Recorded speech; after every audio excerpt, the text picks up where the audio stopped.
Welcome back to my channel Padhai point. First of all happy new year to everyone. तो video थोड़ी सी late हो गई पर I was busy in some stuff. तो आज हम पढ़ने जा रहे हैं नेचर ऑफ पॉलिटिकल साइंस। इससे पहले हमने पढ़ा था फिलोसफिकल मेथड, नॉर्मेटिव मेथड और साइंटिफिक मेथड। अगर आपने उस वीडियो को नहीं देखा होगा तो डिस्क्रिप्शन में आपको लिंक दिख जाएगा, आप वहाँ पे क्लिक करके वो वीडियो देख सकते हैं ताकि आपको ये वीडियो फिर समझ आए। और मैंने इंग्लिश का भी सीरीज़ स्टार्ट किया है, अगर आपका साइड सब्जेक्ट या आप इंग्लिश ऑनर्स कर रहे हैं तो आप उसको भी देख सकते हैं, आपके लिए हेल्पफुल रहेगा। तो without a further due let's start the video. Nature of political science तो ये रहा, आप इसको खुद से पढ़ सकते हैं। और अगर आपको बुक जानना है तो ये है book an introduction to political theory by OP Gauba. ये किसी भी नॉर्मल जो बीए पॉलिटी ऑनर्स कर रहा है स्टूडेंट उसके लिए ये फ़ायदेमंद बुक रहेगा, या फिर जो दिल्ली यूनिवर्सिटी का भी स्टूडेंट है उसके लिए भी ये एक फ़ायदेमंद बुक है। तो without a further due let's start the video. हम लोग अपने नोट्स की ओर चलते हैं ताकि मैं आपको बेहतर तरीके से ये समझा पाऊँ।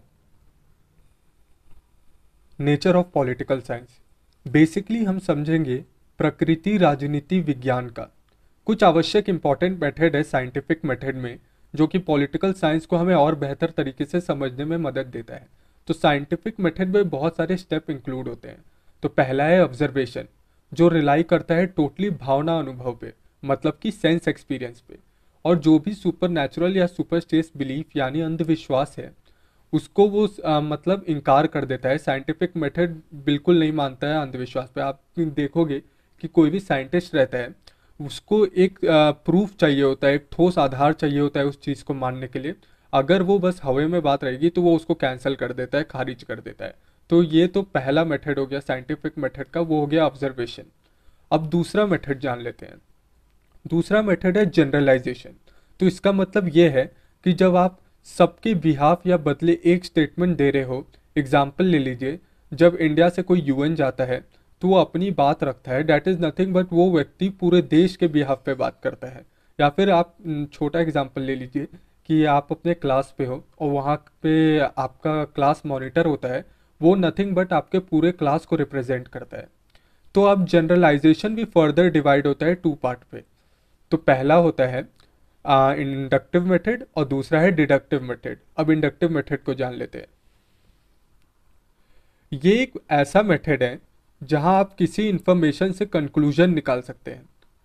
ऐसा मेथड है जहां आप किसी भी इंफॉर्मेशन से कंक्लूजन निकाल सकते हैं। जैसे कि एग्जांपल मैं दे रहा हूँ, गर्मी में जैसे मेला लगा था तो वो इस गर्मी में भी लगेगा। जैसे पिछले गर्मी में मेला लगा था तो इस गर्मी में भी मेला लगेगा। दिस इज नथिंग बट ये आप प्रिडिक्शन लगा रहे हैं एक तरीके का। आपको पता है ये चीज़ इंडक्टिव मेथड में कि आप कंक्लूजन निकाल सकते हैं इस बेसिस पे। जब आपको पता है कि आप कल गए थे तो आपको चिप्स 5 रुपए में मिला था, तो आज भी जाएंगे तो आपको 5 ही रुपए में मिलेगा। There is nothing a big deal. तो this is nothing but information.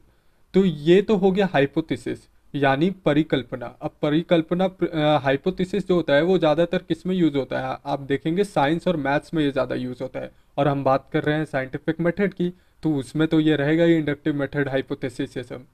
तो अब दूसरा जान लेते हैं। जो जनरलाइजेशन दो पार्ट में डिवाइडेड है, एक इंडक्टिव डिडक्टिव। तो डिडक्टिव मेथड क्या होता है? जो जनरल प्रेमाइसेस से स्पेसिफिक कंक्लूजन निकालता है। जैसे सारे आदमी नश्वर हैं और शाम एक आदमी है यानी वो भी नश्वर है। नश्वर का मतलब है मोर्टल। मतलब ये वही दिखा रहा है कि जो ये स्टेटमेंट दे रहा है लास्ट में कंक्लूजन वही निकलेगा कि वो आदमी मतलब कोई अमर तो है नहीं, कोई हर कोई मरेगा। तो शाम एक व्यक्ति है तो वो भी नथिंग बट वो भी क्या कहते हैं एक टाइम के बाद वो भी डेथ को क्या कहते हैं मतलब डेथ होगी उसकी भी। तो that is nothing but detective method में जनरल प्रेमाइसेस से, जनरल वे से एक स्पेसिफिक कंक्लूजन निकालते हैं। तो ये तो हो गया जनरलाइजेशन का डिटेक्टिव मेथड दूसरा ये। तो अब तीसरा मेथड जानते हैं साइंटिफिक मेथड का। तो वो है एक्सप्लेनेशन, जो रीज़न देता है जनरल रूल के लिए। और अगर किसी भी सोल्यूशन का प्रॉपर रीज़न ना दिया जाए या सही एक्सप्लेनेशन ना दिया जाए तो वो मान्य नहीं होगा यानी इनवैलिड होगा। इसलिए एक एक्सप्लेनेशन ही जो किसी भी इवेंट को मीनिंगफुल बनाता है। अब बिना एक्सप्लेनेशन के आप बस बोल दोगे कि ऐसा होना चाहिए, ये ऐसा होगा, तो अब मान लीजिए 2+2=4, तो आपने बस इतना बोल के आप चले गए तो ऐसा नहीं होगा ना, आपको एक्सप्लेन करना पड़ेगा कि कैसे। तो टू एक क्या कहते हैं नंबर हो गया प्लस एक मेथड हो गया, तो आप ऐसे जब बताओगे तब आपके बातों को माना जाएगा। आपको ये हो गया तीसरा मेथड जो कि है एक्सप्लेनेशन। तो आप समझ रहे हो। तो और जो आखिरी और लास्ट मेथड है वो है प्रिडिक्शन एंड प्रिस्क्रिप्शन, यानी भविष्यवाणी और जानकारी। प्रिस्क्रिप्शन इज नथिंग बट आप उसको इन्फॉर्मेशन भी बोल सकते हो। Prediction is nothing but a statement about the future. आप मतलब प्रिडिक्शन में यही है ना कि आप भविष्य के बारे में पहले ही बता देते हो कि मतलब आप प्रिडिक्ट करते हो कि इंडिया जीतेगी। ये नथिंग बट आपने फ्यूचर नहीं देखा पर आप प्रिडिक्ट कर रहे हो कि हाँ कि इंडिया जीतेगी, तो that is nothing but prediction about the known fact. अब इसको और अच्छे एग्जाम्पल से समझते हैं कि हमारे पास एक सिक्का है जिसको हमने टॉस किया यानी उछाला हवा में। अब हमारी प्रिस्क्रिप्शन यानी इंफॉर्मेशन ये है कि जो क्वाइन है हमारे पास, जो सिक्का है उसके दो साइड है, हेड और टेल। और फिर इसमें प्रिडिक्शन क्या होगा, उसमें ये प्रिडिक्शन होगा कि आएगा या तो टेल या तो head. That is nothing but prediction. तो अगर ये दोनों साथ में मिल जाए तो हमें किसी भी रिजल्ट को अचीव करना बहुत आसान हो जाएगा। प्रिडिक्शन और प्रिस्क्रिप्शन जब एक साथ मिल जाते हैं तो हमें कोई भी रिजल्ट को हासिल करना बहुत आसान हो जाता है। तो अब आते हैं, हम बात करते हैं कि अब हम बात करेंगे साइंटिफिक अप्रोच के बारे में। साइंटिफिक अप्रोच होता क्या है, यानी बिहेवियरल अप्रोच। मतलब बिहेवियरल अप्रोच कैसे साइंटिफिक मेथड से डील करता है, मतलब दोनों एक दूसरे से कैसे डील करते हैं। तो किसी भी प्रॉब्लम को डील करना, उसके डेवलपमेंट को समझते हुए, ये मिसाल है साइंटिफिक अप्रोच का। मतलब आप समझ रहे हो, किसी भी प्रॉब्लम को अच्छे से डील करना उसके डेवलपमेंट को समझते हुए, तो हम उसको फिर हम साइंटिफिक अप्रोच कहेंगे। या किसी भी मनुष्य के व्यवहार को राजनीति के संदर्भ में जोड़ के उसे समझने की कोशिश करना, वो बजाय किसी पॉलिटिकल इंस्टीट्यूशन या उसके पावर के बारे में ना फोकस करके, तो उसे हम बिहेवियर क्या कहते हैं, ये कहेंगे बिहेवियरल अप्रोच। मतलब मान लीजिए जो बिहेवियरल अप्रोच में है उसमें मनुष्य का व्यवहार को ज़्यादा परखा जाता है बजाय किसी पॉलिटिकल इंस्टीट्यूशन या उसके पावर के बारे में ज़्यादा जान के। और फिर लास्ट में है पोस्ट बिहेवियरलिज्म। अब पोस्ट बिहेवियरलिज्म क्या होता है, दैट इज़ नथिंग बट वो फोकस करता है करंट इशू पे, मतलब अभी क्या प्रॉब्लम चल रहा है और उससे मतलब ह्यूमन बींग्स की सारी समस्या को हल करने की कोशिश करता है पोस्ट बिहेवियरलिज्म।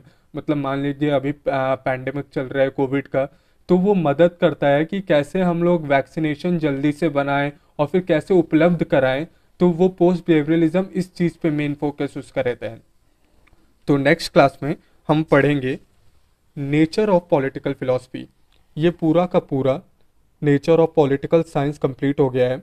और नेक्स्ट क्लास में हम पढ़ेंगे nature of political philosophy conclusion के साथ।